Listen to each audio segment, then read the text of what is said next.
So, Berto, I've been wanting to present to you the moral dilemmas of the various versions of the trolley problems. Oh, yeah. Fun. And I want to see how moral or immoral or weird or standard you are. Yay. What do you say? Let's do it. This is the Psychology and Salad podcast. I'm your host, Dr. Kirk Honda. I'm a therapist and a professor. My name is Humberto Castañeda, and I put together packs of sticks and stones. By the way, the next deep dive, or one of the next deep dives we're going to do is on John Benet Ramsey. I don't even know. I know almost nothing about that case, and you also almost know nothing? No, very little, yeah. And so I almost nothing. Some listeners, patrons suggested it, so I am going to task you again because you did such a great job with the Menendez brothers outline. And I think someone died or someone disappeared or someone is alive. I don't know. Yeah. I understand that there are some beignets. Beignets, which aren't those like the those sugary donutty things from New Orleans? Anyway, okay. So first off, there are some clarifying questions that I hear people often asking when they're presented with the trolley problem, and I will just get those out of the way. So first off, is it certain that they will die given what you do or don't do? The answer is yes, it's certain. Do the people know what's happening? And the answer to that is either no or it doesn't matter. Okay. You know, like, can they see? Well, can they see and yell at you and plead with you? Yeah. In particular, no. Yeah. You can't talk with them, and they won't know what you did. This is just for you to know and no one else. And you don't know the people. These are strangers. Right. Well, unless it's in the trolley problem itself. Right. That you do or don't. Or you do, assume you don't. I guess that could be a variant, yes. Another question, are you legally responsible? The answer is no. The last question is, are there long-term consequences? This is a more nuanced answer in that you could kind of think of it as no, but morality kind of depends on like what would happen later on. So obviously people will be dead or alive depending on your choice. Yeah. But also a vague, weird world kind of sense, because it's a weird world that we're presenting in this scenario. Kind of a vague sense of it will be known to you later on. You know what I mean? Because if we just purely, as a thought experiment, think of you as like a creature that just pops into existence and then is instantly annihilated after that, then it's a different kind of moral scenario. So think of it as you were wandering by and just happened upon this scene, and you will go on living your life. You're going to have to live with this choice, and there's a slight possibility that other people might find out about it, because morality isn't just we're not in a vacuum. We exist in a society, and so there isn't going to be legal consequences, but people might have opinions, and it could affect quote unquote the morality, because the morality isn't necessarily just from within. We're trying to fit in society. Anyway, okay. A couple other questions. I don't know if these are going to be variants, but is this being done by a person maliciously? Like, am I a pawn in someone's game? No. You're definitely not a pawn. Okay. I think the common way of setting it up is you're just an innocent bystander that happened upon it. You had no plan in it. You have no idea how this got there. You know what I mean? Okay. The first one, a large man. Well, we'll do the classic, right? Yeah. So you find yourself looking down on some train tracks, and there's a trolley coming down the tracks. And if you do nothing, then it will run over 5 people. Right. But there's a lever. And they're tied or something. Yeah, they can't get out of the way. They're going to die. They're going to die. If you pull a lever, the trolley will go on another set of tracks and kill one person. Right. What do you do? Right. So one of the key things is, am I within running distance of the people? Are you joking? No. No, you're not in running distance. Well, I mean, if you are or not, it won't affect the outcome. Do I know that? Like, how you do know that. You know that for sure. There's only one choice. Okay. You either do nothing and 5 people die, or you do something and 1 person dies. Right. So I would try to find a way to stop the trolley. You can't. But I don't know that. You know that. That's. I'm How was glad all you're this asking. communicated? Right. Well, that's fine. You can ask it. Right. You know that there's no other option. You Yeah. absolutely know that. Yeah. There's no other way. Because that would be a moral dilemma. It's like, well, what if there's another way? What if I can wave at the trolley guy and tell him to stop? Or what if I could yell down and say, get off? All of those things are, with 100% certainty, those are not options. Yeah, I mean, assuming that there is, let me put it this way.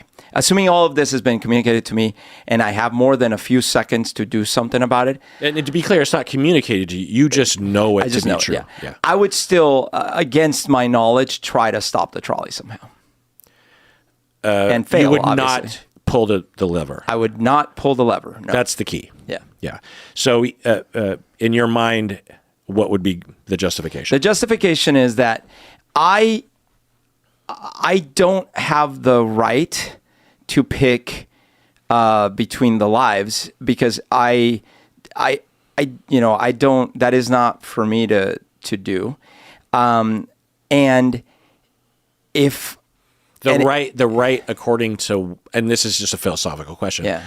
The right, when we talk about rights, Yeah. we're talking about decided upon often in society, culturally, legally, maybe, what rights people have. Like, someone has the right to free speech, or the right to go to work, or the right to. I mean, certainly, like if I knew a lot of information about the participants in this horrible situation, then maybe I would make a different choice. Like if I'm like, oh my gosh, this villain has put 5 babies or their father, what would I do? Then yeah, maybe I would switch the track.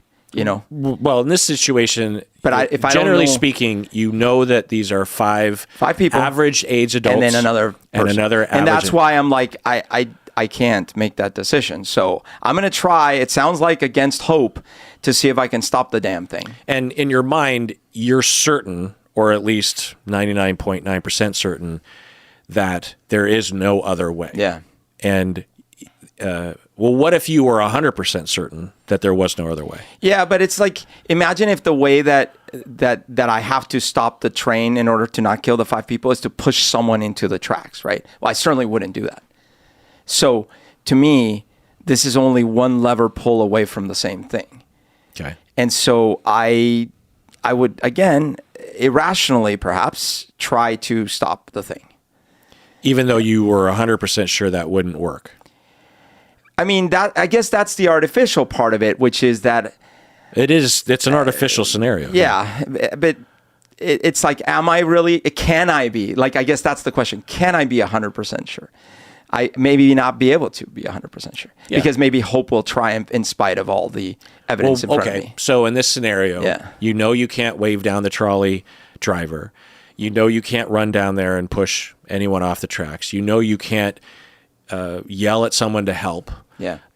You're not Superman. There's not a rock you can push in front of them. And I have no phone, and I have no... But even if you had a phone, I would call the authorities and be like, you got to stop the train, blah, blah, blah. It's coming... It's imminent. Right. But then the flip side is that depending on how imminent it is, it's impossible that I would have had all the information to make the decision in the first place. Yeah. So if I had enough time to process all the data and really make myself aware of how impossible it all is. It's not hard to imagine a scenario. Like, it's a little bizarre, right? Yeah. But you are walking by yourself and you come across some train tracks and you see a trolley, and then you look and you see... I don't know what's a reasonable scenario. Yeah, but you see like, 5 people that have, let's say, are they tied up? I mean, that's usually the scenario that we're talking about. But then the family of the guy that gets killed is like, why'd you pull the lever? It's like, I thought it was like, but there was a button. I didn't know. I don't use these things, right? Like, in an emergency, I wouldn't know. But if I had enough time to consider all the variables, I would have had enough time to try other things. Yeah, it kind of gets messed up because if we start to allow for the thought experiment to include these other variables, it starts to introduce real world consequences of like, well, I don't want to be sued. Right. So, but that's not it's a morality experiment. You're trying to basically decide, if you strip it down to its basic components, of if you So forget about the train tracks. Yeah. You're just in a void, and Right. a scenario has presented itself where if you do nothing, 5 people will die. Yeah. If you do something, then 1 person will die and the 5 people will live. Right. And that's it. That's where I say, like, yeah, I mean, it sucks that I've been roped into this, whatever this is, but I don't have the right to choose. You don't have the right. Describe right. I don't feel like it is my place to pick one life over the other. So, okay, let's put it this way. Certainly if it was just 2 people, I would certainly, under no circumstances, pick one over the other, Yeah. right? Unless I knew, and then my emotions get in the way, and I'm like, well, but that's Kirk. I have to save Kirk, right? Even though the other person was actually like Mother Teresa on steroids or something. And I'm like, I actually heard she's a horrible person. I know, fine, but whatever. Pick your person that's not horrible times. I don't know if she's a horrible person. And then I'm like, but I know Kirk, and I'm biased. I'm a biased human. Sorry, I have to save Kirk, right? Okay. But in the case where I don't know these 2 people, and it's only 2 of them, absolutely I wouldn't do it. Yeah. So then I'm like, well, what's the number? Is it 5, 10, 50, 100? And then there's other things that get in the way. I'm like, well, wait a minute. You're telling me that the thing will kill equally 500,000 people or 1 person? There's clearly some sort of alien device set to test my thing, and I'm just not playing their game. Like, well, so you would allow 500,000 people die even though you could save them? No. The aliens will kill 500,000 people. Okay. So you could say that. You And could I'm say, a pawn in their game. well, Yeah. you don't believe in God, but Yeah. you could say the universe or something Yeah. is conspiring to kill. But all you have to do is reach over and pull that lever, Berto. Yeah, but then I'm a participant to their horrible terrorism, and I don't want to join their terrorism gang. Yeah. Well. Yeah. Okay. Well, I didn't think this would be the way anyone would answer this question, but it is very Berto of you to answer in this way. Okay. Going on to the next one. Yeah. A trolley is speeding towards 5 people tied to the tracks. Yep. You're on a footbridge above the track next to a large man. Right. If you push him off the bridge, his body will stop the trolley, killing him, but saving the 5. Yeah, certainly not. Yeah, this was the one the example I gave, that if it involved me pushing someone, it's an even clearer reason where I can't do that, because that's not okay. Yeah. Okay. And what does this say yeah. about you, particularly? Because usually people will, at the very least, debate the second one, Right. even though in the term, if you strip it down to its basics, it is the same thing, but it requires more of putting hands on the person. Yeah. And they weren't at a threat. You know, some people will say, well, in the first scenario, the one guy is on the tracks and he, for whatever reason, he is kind of in danger. Whereas the guy standing next to me, he's just standing next to me. Okay, so here's an example where, and maybe this is inconsistent. Imagine that there are 2 groups of people. Maybe it's 1 person and 5, and they're on 2 islands that are sinking. And I have 1 boat, and the boat can carry 5 people or 1 person. It's fine, right? Like, it can carry both. But I don't have enough time to save both. I could do nothing, or I could row over to save one of the groups of people, either the individual or the 5. But inevitably, the other folks are going to sink and die, right? Okay. In that case, I would absolutely row to the 5. Yeah, I think most people would. But why is that different than the lever? Right. And I think the key difference is that I am not killing the person drowning. They're drowning because the island is sinking. Mm-hmm. I'm not killing... Well, okay, let's change your boat scenario. Yeah. Your boat is heading in... This is actually really good. I wonder if people have done this. So there's a plane crash, and there are 6 people in the ocean, and sharks, and they're... you only have time to go in one of 2 directions, right? And you will save whoever's in that direction, and the other people will die if you don't go. It's kind of a weird scenario, but and your boat is naturally drifting towards the 1 person. Do you divert? Oh, I see. Okay, so the boat's naturally drifting towards the 1 person. And I'm like, okay, I could keep going in this direction. I'll save them. They will die. And there's no oar in the water, but you have a way. You have an oar. Yeah, I have an oar in the boat, and you could divert the boat toward the 5 people. Yeah. What do you do? Yeah, I will. Again, assuming these are all equivalent humans. If this is a baby and those are adults, I guess I'll save the baby. But depending how many humans, I mean, it's hard. Like, yeah, that's going to get really hard. But if it's equivalent adults, I'm probably going to divert the boat to the 5. Yeah. Yeah. Yeah. Yeah. You're changing fate. Yeah. But I am not pulling a trigger, right? I'm not shooting a person in the head. I am making a choice to go and save some people. And it's so from one perspective, it's the same thing, right? It's like, well, yeah, I'm just using my energy to go save 5 people instead of the 1. Either way, they're going to die. And by me not going to save the 1, that person died, right? So to you, pulling the lever feels like shooting the one guy in the head. Yeah. Yeah. Feels like pushing the guy onto the tracks. Yeah. And it's probably not right. I mean, but diverting the boat Yeah. towards the 5 instead of going towards the 1 does not feel like pulling a trigger. It feels categorically different. To What me. if the one guy can see you Yeah. coming and divert? Yeah, I mean, of course, emotionally, it's going to be even harder because they're like, "But what are you doing?" But you right? would still divert? I would probably still divert. Yes. Interesting. Yeah. Well, Now, because if in the train example, the single guy was like, "Pull the lever. I'm okay. I'll sacrifice." Then I probably would pull the lever. Right. Yeah. Yeah. what if I'm the one person? Don't answer that question. No, but that's the problem is if I know the one person, depending who they are, unfortunately, because I'm a human, I'm a flawed human, I might actually pull that lever. Thank you. I hope so. What if I'm the trolley? Just joking. This is a surgeon has 5 patients who will die without organ transplants. A surgeon has 5 patients who are about to die. Yep. A healthy person comes in for a routine checkup. Yep. The surgeon could kill the healthy person and distribute their organs to save all 5 people. Right. The healthy person does not consent. Right. Is it morally acceptable? No, it's not. Yeah, clearly. Yeah. I think that one is used to find where the line. I think we found the line. You're between the boat and the, exactly. and the lever. Exactly. Because obviously there are some people that say like, yeah, the rights of the many always outweigh the rights of the few.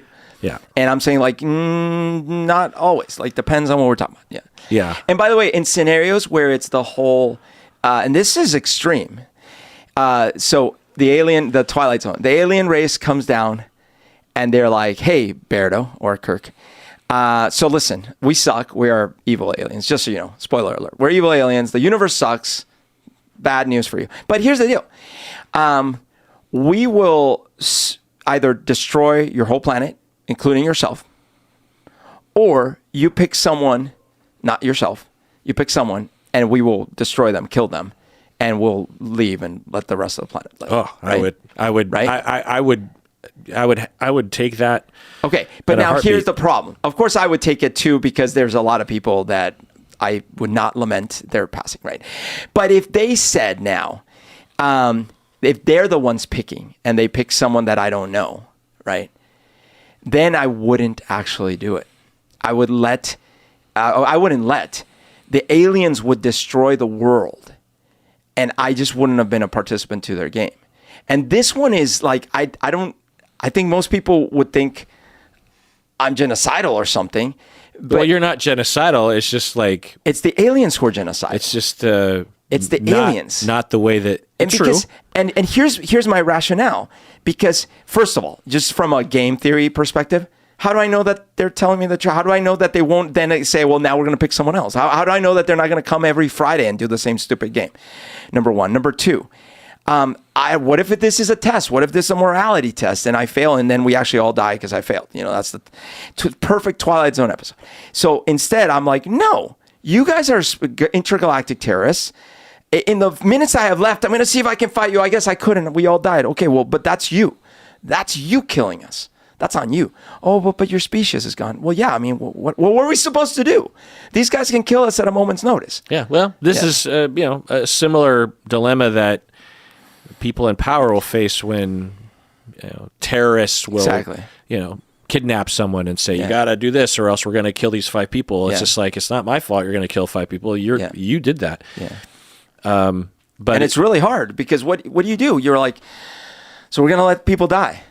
We don't want to, but we're not the ones killing them. And what are we supposed to do? Well, dear listener, in the comments, let us know what you do. But let's take a break and let's go over some more. What do you say? Let's do it. All right, back from the break. Next trolley question. You are a bystander near a switch that can divert a trolley from a track with 5 people to a track with 1 person. So, similar scenario. There's a button. You didn't cause the situation. Do you have a moral obligation? Okay, well, that's the same one. Is the main difference that it's a simple button press, maybe? Or? No, I think I just messed up on the progression. Oh, of this. okay. Next one. A trolley is headed towards 5 elderly people. You can divert it on a track to kill a single child. Ah, yes. Okay. What do you do? So this is a case where this sucks. But really, I thought it would be the opposite if it was 5 kids versus an elderly single. No, I'm saying this is my human bias. Is I would say, and just so I'm clear, it's currently headed to kill the 5 elderly people. Yeah. Okay. Yeah. First of all, if I were going with my initial thing, I'd say like, well, I'll still not pull the lever. But in this case, my bias is going to kick in and be like, I got to save the child. Those people lived a life, and it sucks that this is how they're going to die, but I'm going to save the child. So you still wouldn't do anything? Well, it sounds like if I pull the lever, oh, yeah, right. I still wouldn't do anything. Yes. Right. Yeah, you would just be doubly sure. I would be doubly sure. But I'm admitting that at this point, that this is where people can start poking holes, be like, oh, why? How do you know those people didn't have kids their own, blah, blah, blah. Absolutely, 100%. I'm just saying in the moment, my human bias is probably going to get the best of me, and I'm going to be like, yeah, it's kid. Oh, don't do. Shoot! I screwed up, and I pulled the lever, and the kid is dead. Right. Well, the obvious variation that I don't even think is included in this list is you have 5 children, say 5-year-olds, right, and you have 1 90-year-old. Yeah, then I pull the lever. You do pull the lever. Yeah, which. Again, it's, earlier I was saying I don't have the right to choose, right? But now I am being participant to the horribleness, but with a purpose, which is, these people haven't had a chance to live a life. This person did, and et cetera. And still aware that I could have been wrong, meaning that turns out it was a trick. It was all these other things.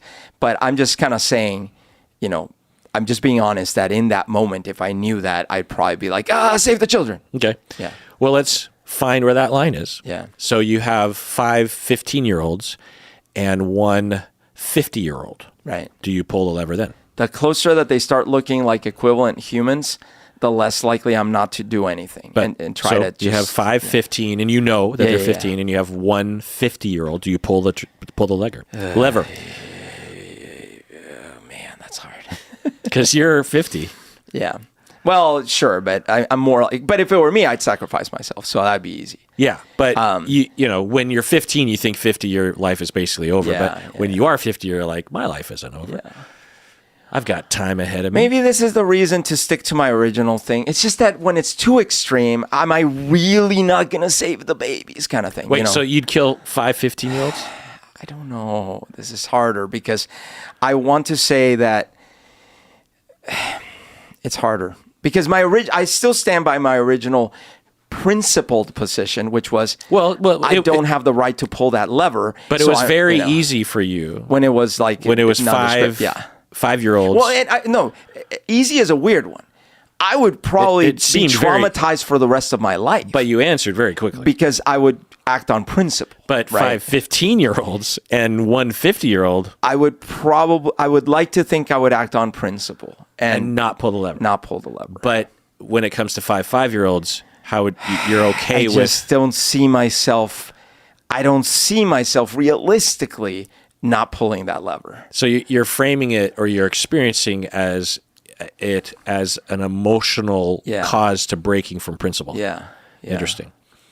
But when it comes to 15, what about 5 10-year-olds and 1 60-year-old? Oh man, I have a nearly 10-year-old. So yeah, I don't know. It's hard to know.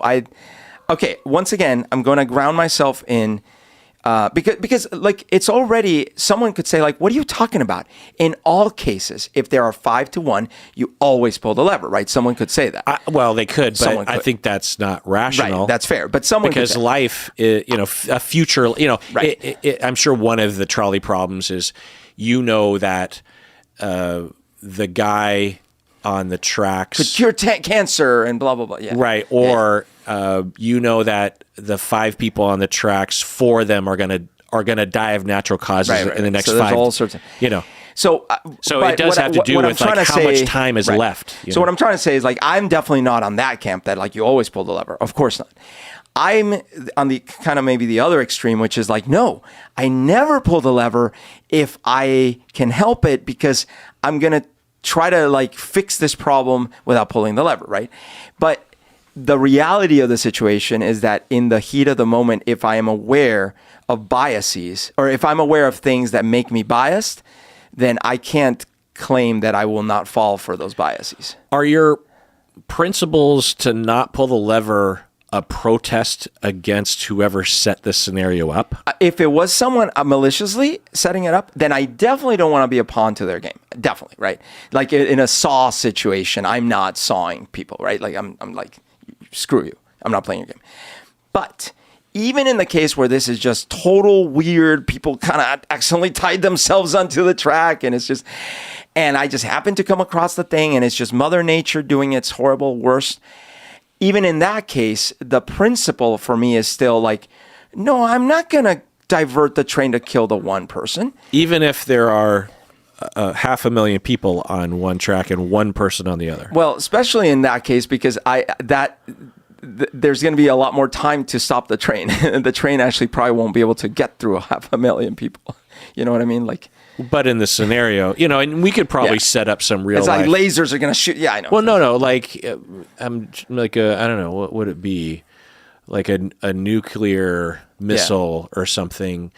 And okay. So a nuclear missile is headed towards a city, or it can go to like or an island with one person. Right. And it's currently in a trajectory that can go either way. And no. It's currently headed to the city with 1 million people in it. Right. And I could pull a lever to divert it to the island. Right. Okay. That's an interesting one.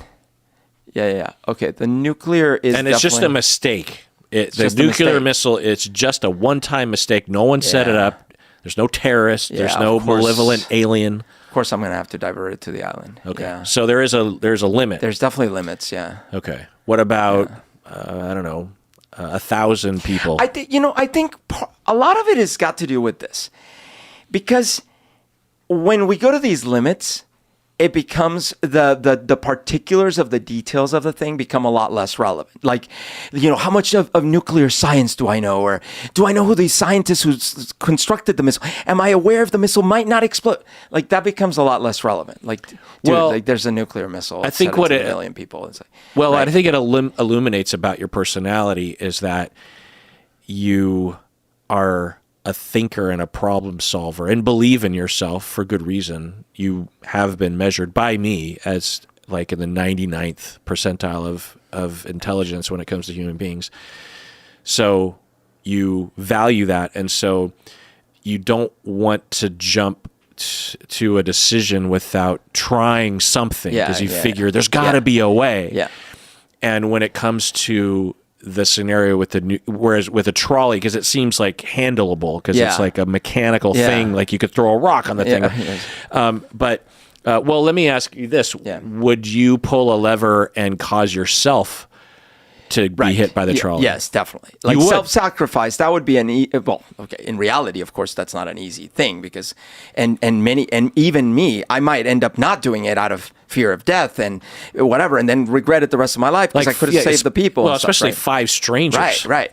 But I'd like to think that if the situation were like, oh, okay, I guess this is the end, I can save those people, that I'd like to think that I'd do it. Yeah. More morally wise, you believe would you judge someone else for not doing it that way?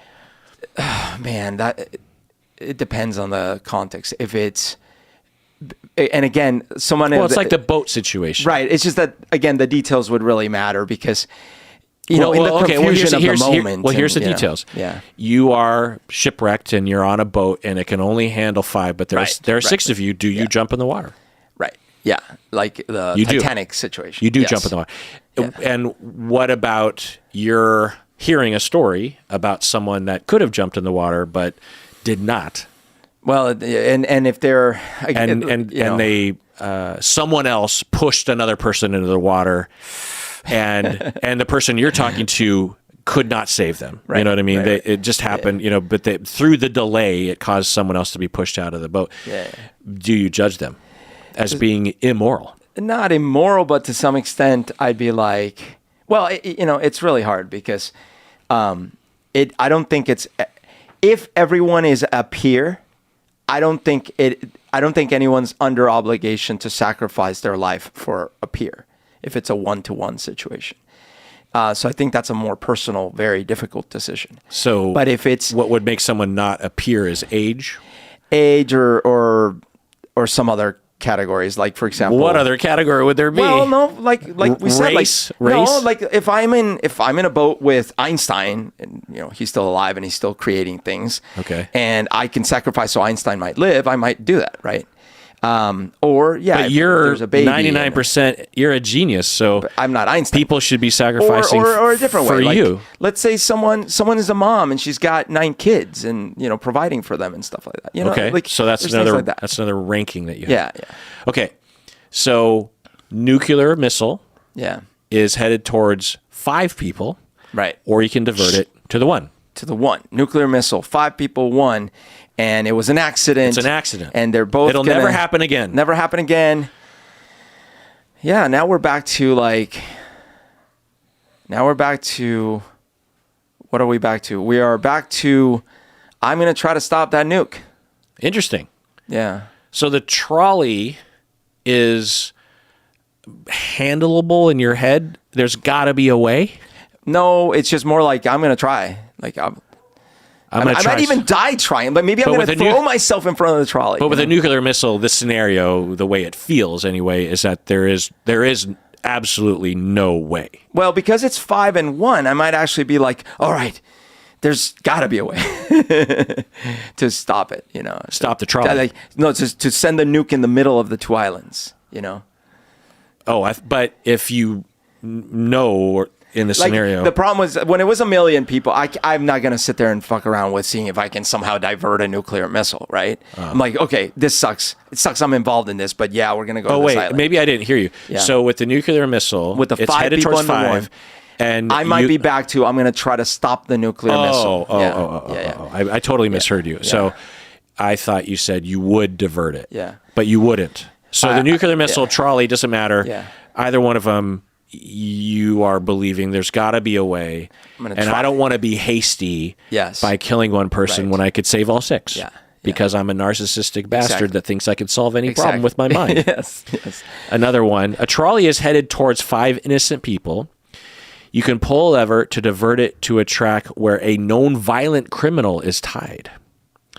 Does the moral status or past actions of the criminal justify sacrificing them to save the others? Berto, what do you think? Oh, yeah, that's a really good one. So I will admit to my... Like a violent criminal who enjoyed harming other people. They weren't like doing it out of circumstance. I've talked to you about this before. If it were Berto from, 20 years ago or something, I'd be like, well, absolutely, punish the bastard, right? Berto of now would be like, well, I gain nothing by quote, punishing the bastard. However, there is now this question of like, is it worth me standing on my little pedestal of inaction so that a violent criminal that's been convicted, that as far as I know is convicted and blah, blah, blah, versus other? No, I probably would pull the lever. You would pull the lever? I would pull the lever. Okay. Yeah. So the value, and I'm not saying this facetiously, this is the way I think we should be thinking about things, because it is, I think, reflective of the moral underpinnings of, I think, at least most humans, if not all, in that you have a ranking of human value. The violent criminal is lower than a non-criminal. The mother of 9 is higher than a mother of 1 or a mother of nobody. Yeah. A 5-year-old is more valuable than a 90-year-old. Yeah, valuable or either way, in my bias, I will likely tend to try to save those categories over the others. And I'm more valuable than all the other humans. Yeah, if you were on the track, I'd pull the lever every time. Interestingly, that notice that's killing you. Interestingly, that you are at the very bottom. Well, say, would you save yourself for 5 violent criminals? Oh, yeah, no, right. No, that's a good question. No, of course I wouldn't just save myself for just anyone. Ah. Right? Yeah, that's true. So if you knew there were 5 violent criminals, you would not save. Right. I would only sacrifice myself if I felt like it was really worth doing, you know. Like, or you didn't know. Yeah, or I didn't know. Okay, another one. A trolley is headed towards 5 healthy people. You can divert it to hit one person who is terminally ill and expected to die soon. No. Oh, I see. Oh, geez. Oh, my gosh. That's so hard. And I know this. I know, like, well, they're terminally this ill. is They're similar going to to die the soon. age 5 versus 90. I know, right? It's just, gosh darn it. Again, this is where if I were standing on my principle of like, I am not the person that should pull that lever, I should try to stop it by all means necessary, then I would say, yeah, no, I'm not. It sucks that they're going to die soon anyways. I don't know that. They could find a cure tomorrow for their disease, you know, that kind of thing.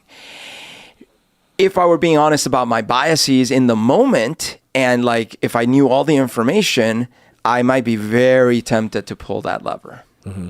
Yeah, I think most people would pull the lever. But it's like the guy's going to die anyway. Well, but it's when that's, I mean, I don't know. Someone's going to die. Yeah, but and again, the particulars of this one are especially bad because it's like, I could just see the trial. How many years have you operated trolleys? 0. How much do you know about that control room that you were in? Well, that's not supposed to... No, but you see what I'm saying, right? Like, yeah. When I think about the reality of that. But a jury of your peers would undoubtedly agree with your decision.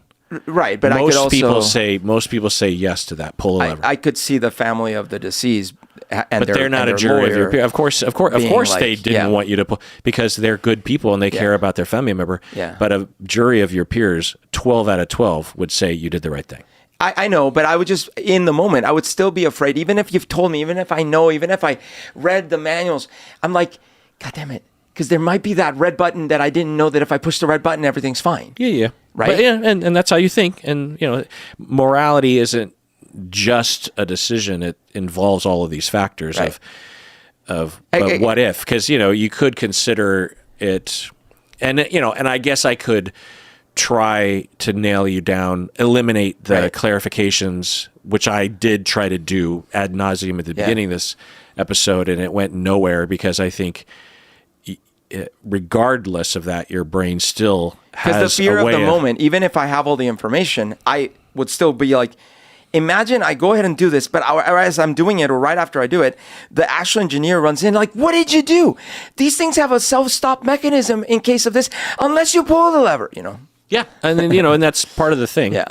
That's why the scenario isn't an amorphous, you know, white room that you're in, and you just... But that's why my principled position is, I am not the one that should be in charge of pulling that lever. Is there a reason why you have that principle? I mean, because I am not in charge of the train. I didn't set up the situation. Outside the train, in life, why are you like this? Well, because, you know... Why are you like this, Berto? I don't have any privilege over others in deciding whether they live or die, right?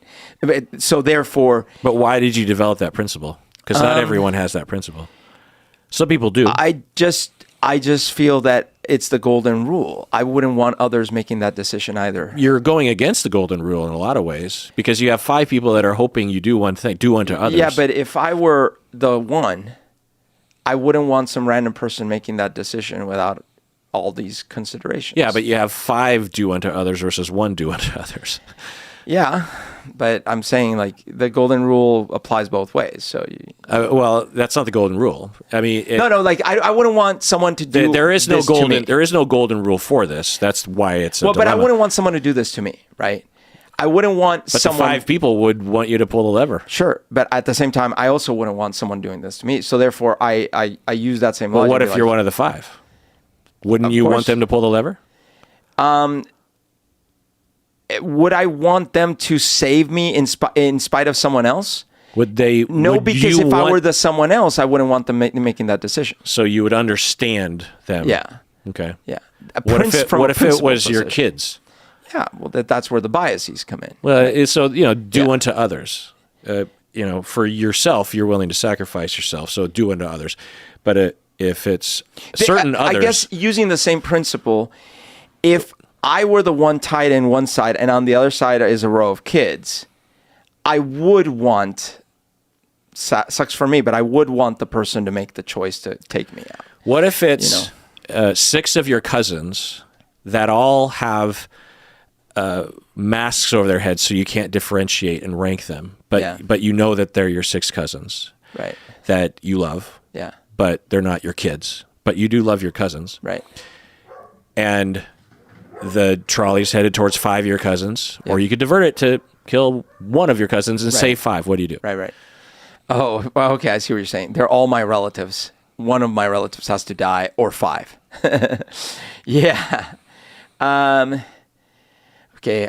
In one fell swoop, 5 of your cousins will be dead, and all you have to do, and there are no consequences, and we could even argue that no one will even know, and you could pull a lever and kill 1 of your cousins and keep 5. It'll suck for 1, but 5 out of 6 will be alive, Berto. Right. Because of my bias in the moment, if I really do know that they're all my cousins, I can't guarantee that I wouldn't pull that lever. But I would like to not pull the lever. Right. But you'd pull the lever. So I think that your principle almost depends on a dehumanization. Not in a bad way. I'm not saying that as an insult. Yeah. Your principle depends on seeing it as a scenario rather than a human thing. If all 6 people, well, I guess if you're looking down on the trolley, and all 6 of them have like 15 seconds to like cry and look you in the eye, and go like, save me, right?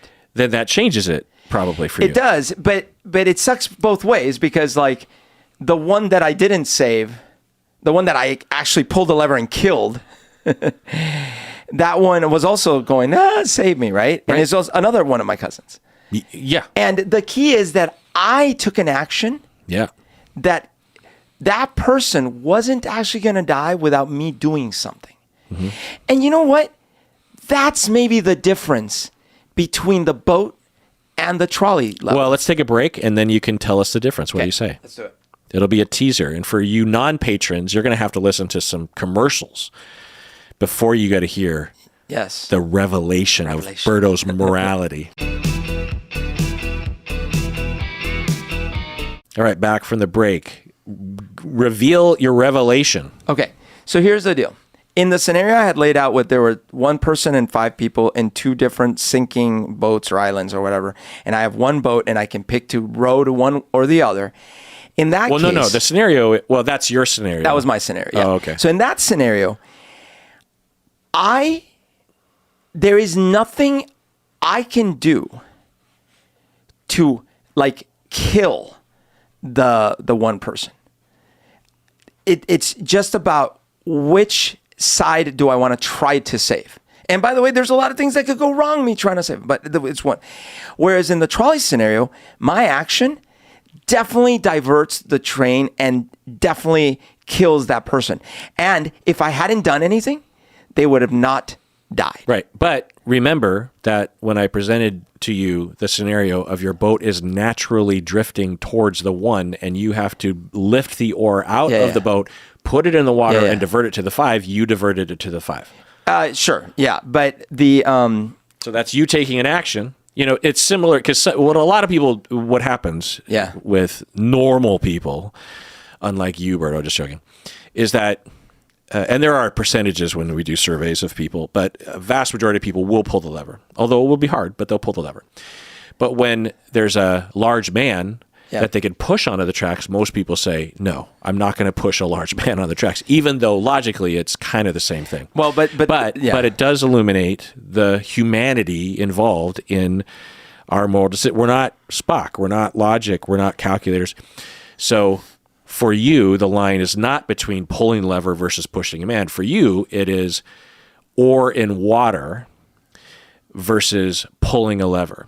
Pulling a lever feels, because the difference between pushing a man on the tracks or pulling a lever for most people is one is a passive, minor action of one's muscles, whereas violently pushing a man onto tracks is a violent, aggressive, affirmative action of killing a man rather than diverting something. Whereas for you, the difference is between the violent act of diverting a trolley to run someone over versus I'm going to actively divert the boat to save 5 people. I'm not violently killing that person. The water is going to kill that person. You know what I mean? Like, at least I'm inserting words into your mind. And there's a few aspects to it. One, in both cases, I know that the boat drifting in that direction is meant to be essentially the fate part, right? It's fate. But also part of fate in this case is that they're both sinking. So if I do nothing, like even if I let the boat drift, if I do nothing, all 6 might die. All 6 will die. Well, maybe if the boat drifts randomly in the direction, even if I do nothing, maybe the man can, right? Well, if you divert. But I'm saying if I literally do nothing, if I'm just in my scenario, if you do nothing, you'll save the one person. Well, at least in my scenario, similar to the trolley, you are 99.9% certain that that's what happened. But there's a small chance that you don't. Maybe a current will cause all 6 people to be in the same place, and they'll all get in the boat. But keep in mind that person that I'm gonna save was sinking. Yes. Right. So by me doing nothing, at least I'm saving them from sinking. The one person. In the trolley case, the person is not going to die if I don't do anything. There is no scenario in which that person dies. Okay, yeah. Yeah. And so when I pull that lever, that is the only way in which that person can die. Well, yeah. If that's how it feels. In the original scenario. Right. So if that's how it feels to you, that's how it feels to you. Yeah. But there's another way to frame it, which is that if you do nothing, the man isn't going to sink. He's sinking, but he isn't going to sink. He's going to get in the boat. So he is going to live 100% certainty. If you do nothing, the boat and the man will meet and the guy will live and the 5 people will die. So he's not going to die unless you do something. You could either divert it to the 5 people or you could divert it away from all 6 of them. But if you do nothing, 100% certainty, the guy will live. Yeah, I guess it's but it is a little different. The difference in the action. Because he is in threat in the boat scenario where he is completely not in threat in the trolley. And the difference in action is also different because, see, in the saving people scenario, the action I'm taking is literally trying to go save people. And guess what? I'm going to try to save all 6. I'm probably going to fail, just like I was going to fail trying to stop the trolley. Yeah. But I'm going to try. And in fact, you know what I might do? Because I might be like, go, and then push the boat at the last minute and then go swim over to try to, right? Like, I might do that. But in the trolley pull scenario, the only action I'm taking is literally killing someone.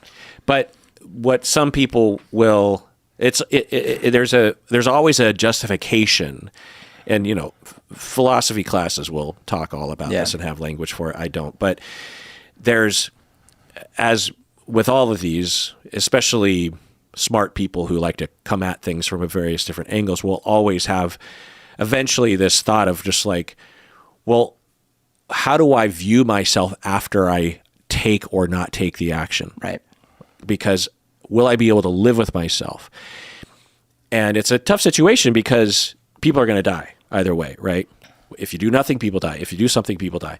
So we have to be able to live with ourselves and we have to be able to sleep at night. Yep. And if we have time to think about before or not taking the action, we're trying to predict how we're going to feel later on. And how we feel depends on how we see the scenario, how we justify it. So when you think about the boat scenario, you justify your decision to choose the 5 over the 1 because of the way that you framed it. Whereas another person with the trolley, with the lever, would justify it, and they wouldn't be wrong, but they would have a narrative of, I'm saving 5 people. In the same way that you, with the boat, but everyone has a different line. Some people will literally push the person onto the tracks and say, I'm saving 5 people. I'm not killing a man. In fact, what some people will even say is, I'm willing to sacrifice my own soul because I will know after this happens that I did something kind of evil, maybe terribly evil, to actively push a man onto the tracks, but I'm willing to sacrifice both the man and my soul for those 5 people. Right. I can't justify that. And I guess you know what it is? Here's where I come to. There are 2 possibilities with the trolley scenario.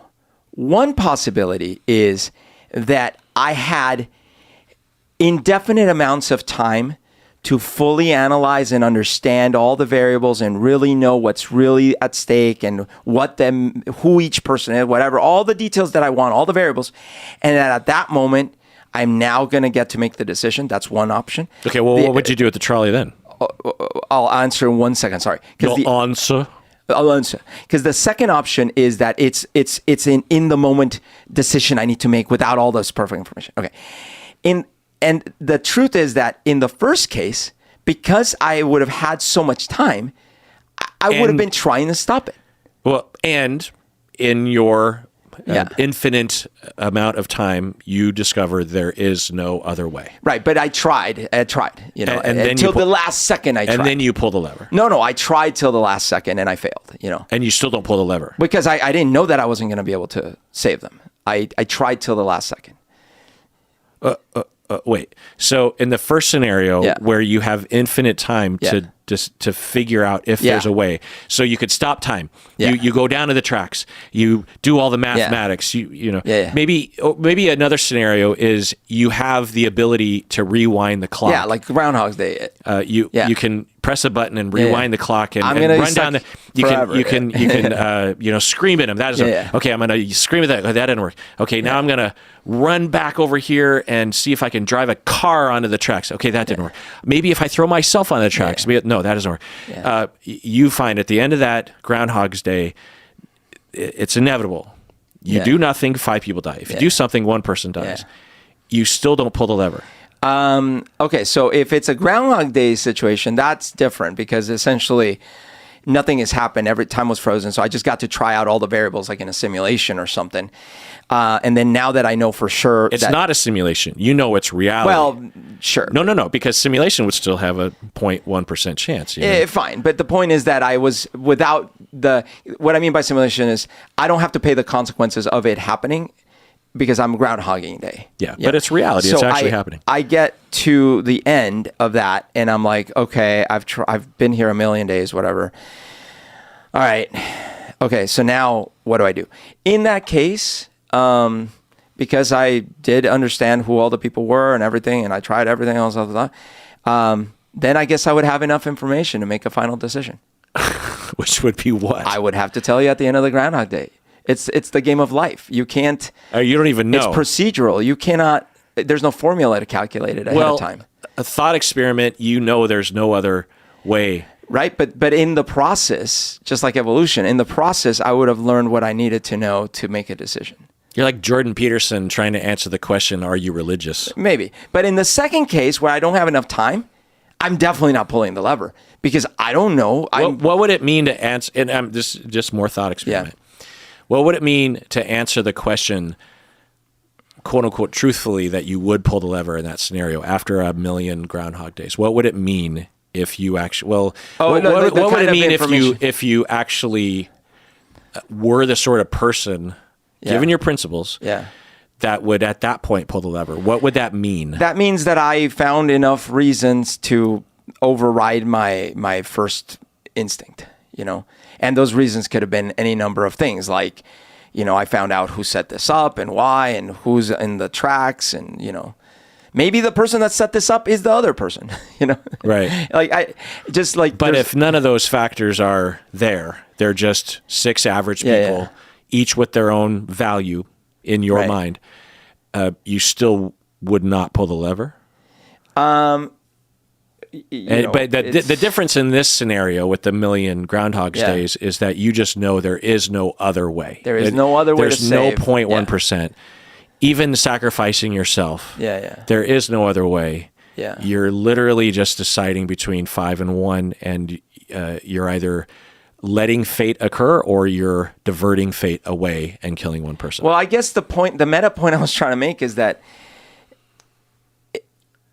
even in that scenario, it's clear that, I mean, nothing about that experience would let me know in the end that I'm in control of what happens. So therefore, I'd be like, I guess this is something I can't control, And what does that mean if you pull the lever or not? Meaning that I'm not going to be the one to kill that person. How do you not know you're in control? You've literally experimented a million times. And nothing I tried had any impact on the fate. Except pulling the lever saved 5 people. You found that out because you tried that. But I'm part of the system. I'm part of the same system, right? And if being part of the system means that the only way this person dies is me killing them, I'm like, no, I guess I'm not going to be the one that kills them. But you're part of the system in the boat. Yes, and in the boat, I am actively trying to save people with a boat. Yeah, and everyone has their, and there is no right answer to this, but I'm just a little confused as to what the system exactly is if it applies with the trolley, but not the water. I think this is why, in the end, is the system because it's a man-made object? No, but I think these kind of paradoxes in the end, where they run into a wall, is that in practice we couldn't possibly been in the idealized situation, and there is no Groundhog Day.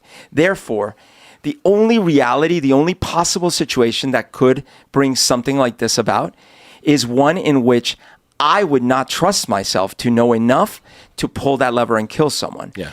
Right? So here's what I think, Brew. And you can refute this, and I will just say, you know what? I have no idea. But here's my analysis of you, because I know you in other contexts that are similar to this, strangely, which I didn't think would happen. That there are certain experiences of the human condition that are unlogicized or maybe inherently illogical, are unexplainable. You can't put into an if-then statement. They cannot be coded, if you will. Yeah. And for some people, all of us face those kinds of dilemmas, particularly if you're faced with these kinds of thought experiments. And for some people, they react with God. Well, it would be against God to push a man onto the track. They would say something like that. Or they would say, well, most people would think that was wrong to push a guy in the tracks, and most people would say but in the end, there's no concrete logic behind this. And the version of your story that you tell yourself to explain the feeling that you get as you try on these scenarios, boat versus lever, is what comes out of your mouth, which is valuable to me. But there is, in my view, at the end of the road, if you will, no ability to explain why we would make one decision over the other, because if we just look at the math, pushing a guy into the tracks is the same as pulling a lever, which is the same as diverting the boat. But they feel different to us, and isn't that interesting that for so many of us, and there is a line, and we can't really explain it. It's just the human condition. It's not, you could say it's religion if you want to say that, but I would say it's just, it gets at this, it's an elegant way, especially when you ask the various variations of it. And I'm glad we got to the boat one, because there is a limit to your thing. That it just gets at this core humanity that can't be touched by if-then statements. That's what I was, absolutely. So that's what I was trying to get at by the, so most likely we don't live in a reality that can be precisely calculated without running the clock. In other words, you cannot in theory tell me, like if we had I would argue you're computer. still trying to, which I value. Everyone has their, I would argue you're meta doing it to the meta. But let me explain. Which is fine. If we had a perfect computer, like the ultimate perfect infinite computer, and we fed in the starting conditions of our current universe, and then we said, now, not simulating, just figure out the formulas. Tell me what the state of the universe is at blah time in the future. what we know from physics so far seems to be that like you actually couldn't calculate that via just a formula. You'd have to actually play out the universe for the n amount of time to see what comes out. If that's true, which seems to be the case, if that's true, then that lends credence to what you just said, which is that when you get to a certain level of complexity, we don't seem capable of reducing our potential actions and things to a specific set of inviolable rules. Instead, you have to play it out and see. And for me... And the playing it out and see emerges as a sense in our soul that cannot be put into words, especially as to how it got there. That's right. Now, like the decision to marry your wife, decision to ask my wife to marry me. Yeah. Where the fuck did that come from? Right. I could justify it, but that's just the magic of humans. And here's the thing that I believe, especially when we see how AI is being done and how it mirrors how some of the brain aspects work.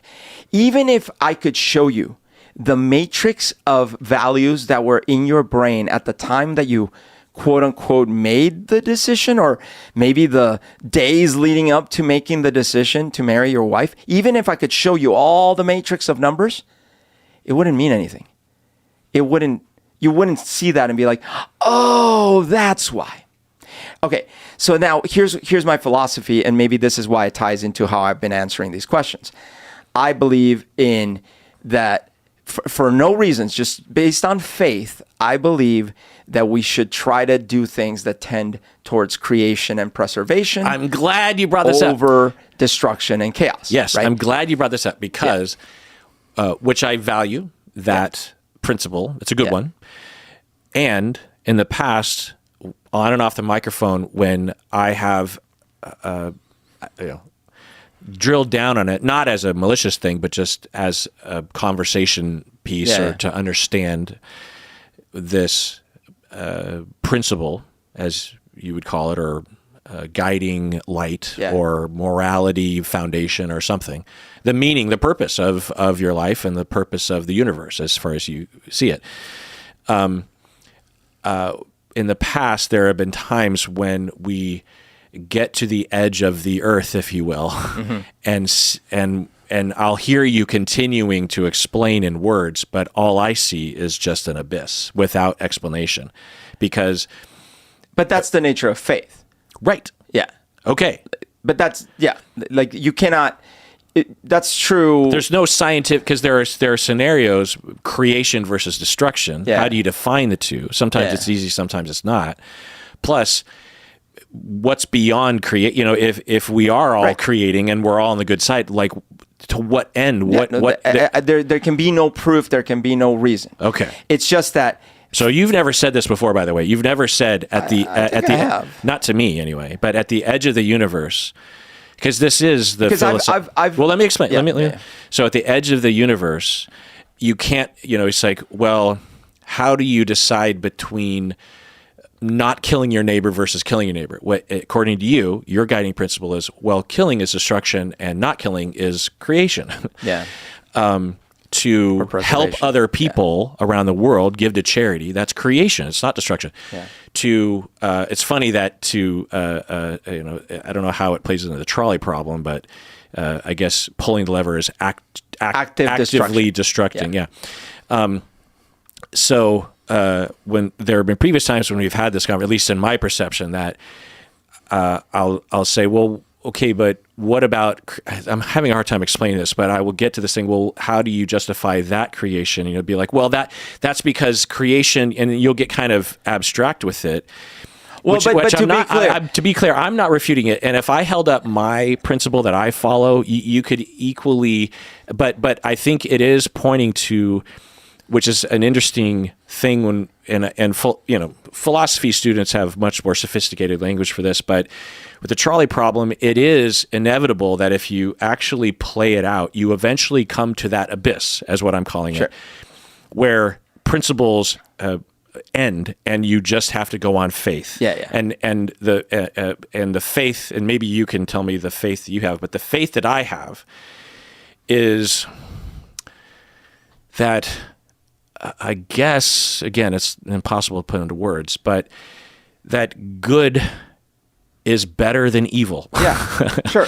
Whatever and however you define that. Sure. But it just is that there is a design to the universe, a God or a being or a higher power or a force or something. There is that thing at the edge of all of my ability to languageize the universe that actually is the foundation that I try to figure out all my moral decisions. You know what I mean? And it emerges for different people, the lever, pushing the guy, or, but the foundation is, so we're all trying to interpret the abyss. We have faith and we're trying to interpret that in the best way that we can. And the Trolley problem illuminates where that line is in terms of how we see it. Yeah, absolutely. I mean, for me, what happened is that I came to a point where I was like, and this is maybe 2008 when we were doing the band and stuff like that.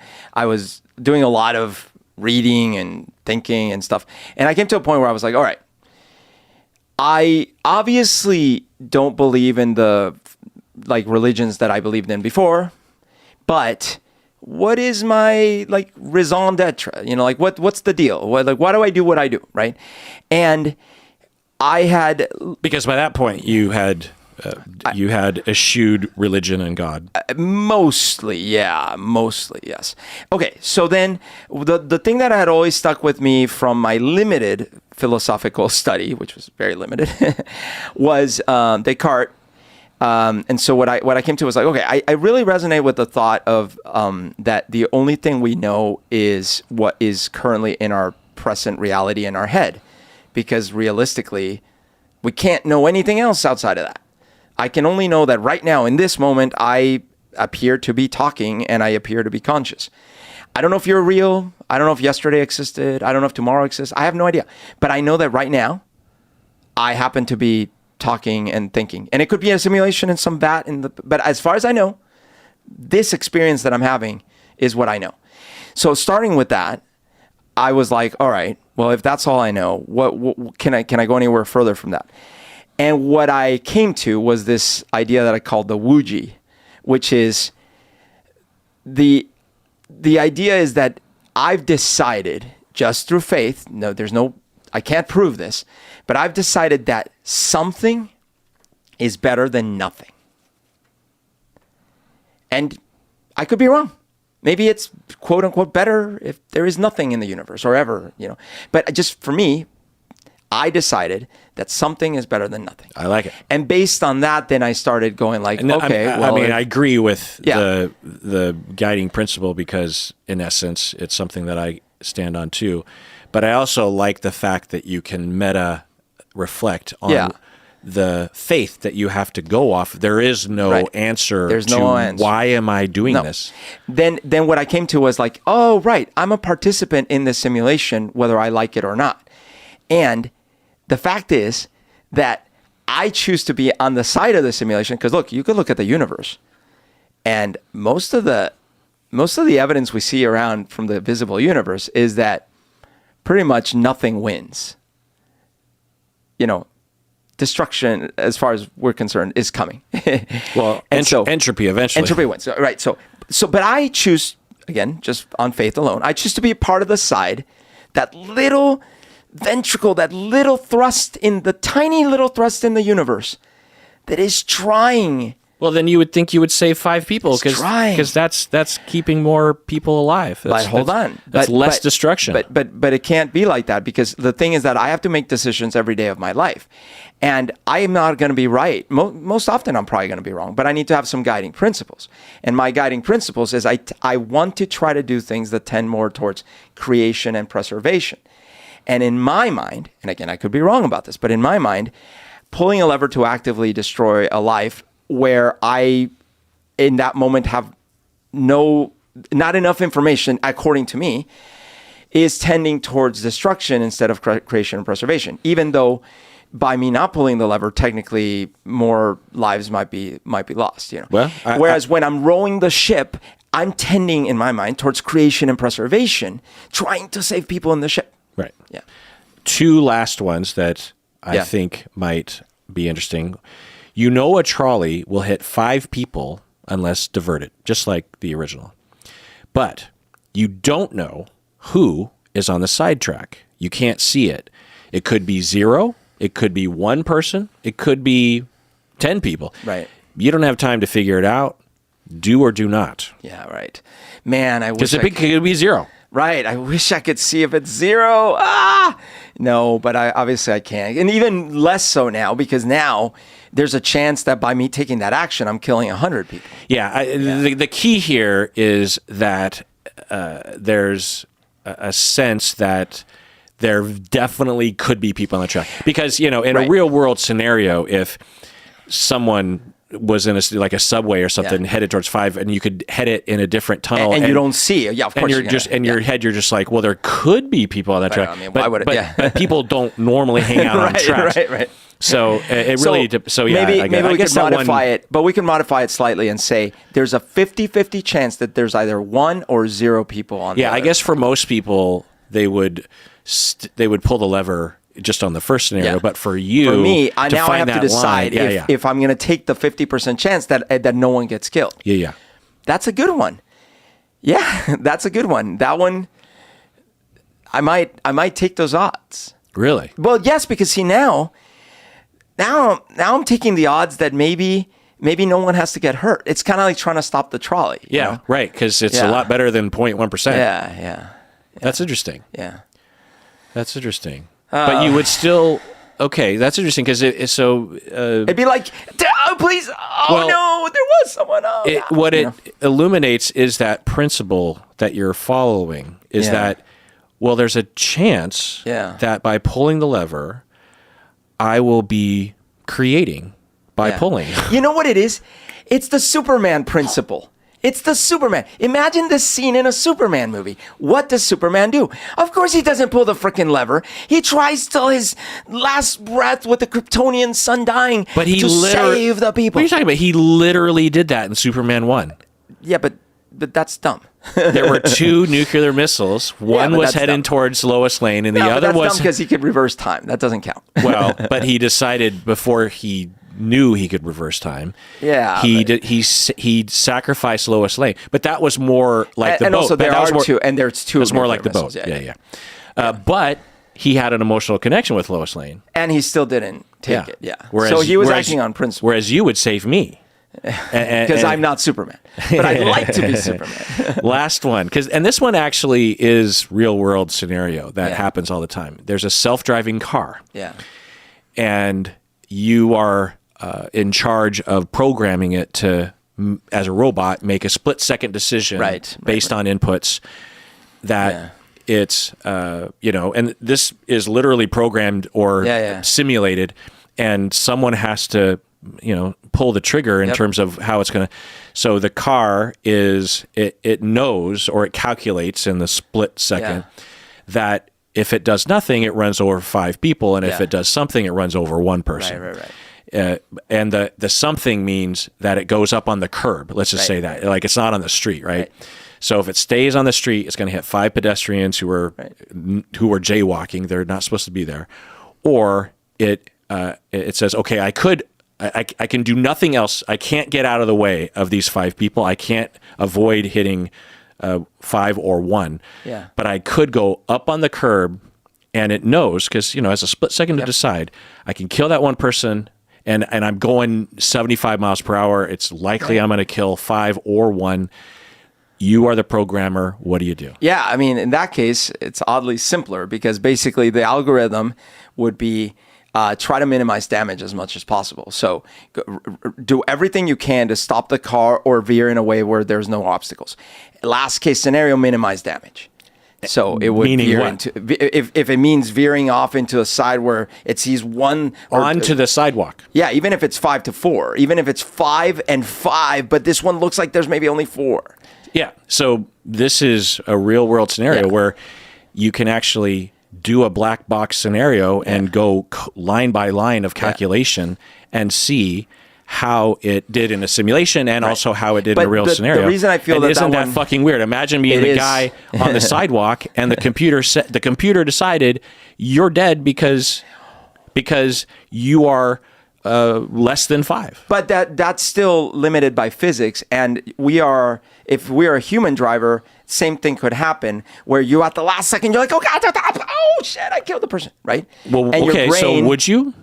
Well, I mean, you would first try to not, right? Like, but in that last minute, like, oh, you do, oh shit, I killed the person. So you would kill the one person. But you wouldn't have the time to actually rationalize everything, right? Okay. You would just be like, I'm trying to avoid this because I'm about to kill 5 people. So if you came on the trolley and you literally have half a second to make a choice, pull it or don't. Do you pull it or don't? Like if I'm the trolley driver is different. Yeah, for sure. Okay, either way. Yeah. Okay, so you're the trolley driver. Yeah, I'm the trolley driver. And you're looking at your phone and you look up. Well, let's say it's not your phone. No, it's not my phone. It's snowy. Yeah, it's snowy. And someone is forcing you to go fast. And you look up and all of a sudden... I'm like, 5, oh shit, 1. Yeah, I'd probably pull it. Yeah, You would? Well, because again... In that moment, so in that moment, are you saying that you're released from the judgment, self-judgment maybe, of, look, I didn't have time to like go over principles and bias and thought. I just had to make a quick decision. Yeah, and to some extent. Who could blame me? Yeah, I mean, I would still probably, I would still feel blame. I would still probably be blamed, but it doesn't matter. But less realistically, in that moment, I would just be trying to minimize damage. Yeah. Interesting. Yeah. Because you don't have time to think. And it's my responsibility. And because... I'm the driver. And because you are releasing yourself from having to follow higher-minded stoic... Well, and certainly because in this example, doing nothing while I'm the driver is a different level of responsibility, Like doing nothing, I'm the one driving. And if I do nothing and I keep running, I keep going straight where I'm going to run people over, that's a different level of responsibility. Right. Yeah. Right. Yeah, of course. Right. You're the one. But, yeah. Well, okay. So, you're a passenger in an Uber. Yeah. And you look up from your phone because it's fine. You're looking at your phone because you're just a passenger. Yeah. You're sitting in the front seat. And you notice that the car is barreling at 60 miles an hour towards 5 people that are innocently crossing the crosswalk. Right. And in that half a second, you look at the driver, he's asleep. Yeah. You can grab the wheel and you see in that split second, there's another guy, another innocent person on the sidewalk. And, let's say you don't even know if everyone's going to die or not, but they're seriously maimed. Yeah. Do you pull, and Yeah. there's no other way. You can't, if you divert it the other direction, it'll kill 10 people. You know what I mean? Okay. So you can divert it left and kill 10. You can do nothing, it'll kill 5. Or you can pull it towards you, go up on the curb and likely kill one person. Yeah. What do you do? I mean, the reality of the situation, being in the car barreling towards the people, is I'm going to try my best to avoid hitting someone, even if that means I'm going to hit him. I like it. But yeah. So let's say that, in the recesses of your mind, there's still a portion of Berto that has the ability to err on the side of 1 versus 5. There's a middle lane that you might be able to sneak past everybody. Exactly. But if I have to pull a little, or... I mean, I guess you're already intervening, so of course you're going to err on this. But I think, look, what you're pointing out is very good, because there is a really good question about in which case do you become an active participant or not, right? It could be argued that the passenger in the car is not the driver, so now pulling a lever or pulling the steering wheel are equivalent. It could be argued. I, at the same time, have to throw in the reality of feeling like you're in the moving vehicle and you're part of the object that is about to careen into these people. There's also an aspect of self-preservation. You might do it even just because you think you might die in this crash or something like that. Yeah. So it's kind of hard, but I have to be honest and imagine that if I'm really in that situation, I'm going to tug at that wheel and try to not hit anyone. Yeah, it's almost like the trolley scenario feels like a James Bond terrorist setup that you're already skeptical of. Whereas the driving thing, it's like, well, that could happen. Exactly. So yeah, I killed the one guy. Yeah, exactly. Well, that does it for that episode of Psychology in Seattle. Everyone out there, please take care of yourself because you deserve it.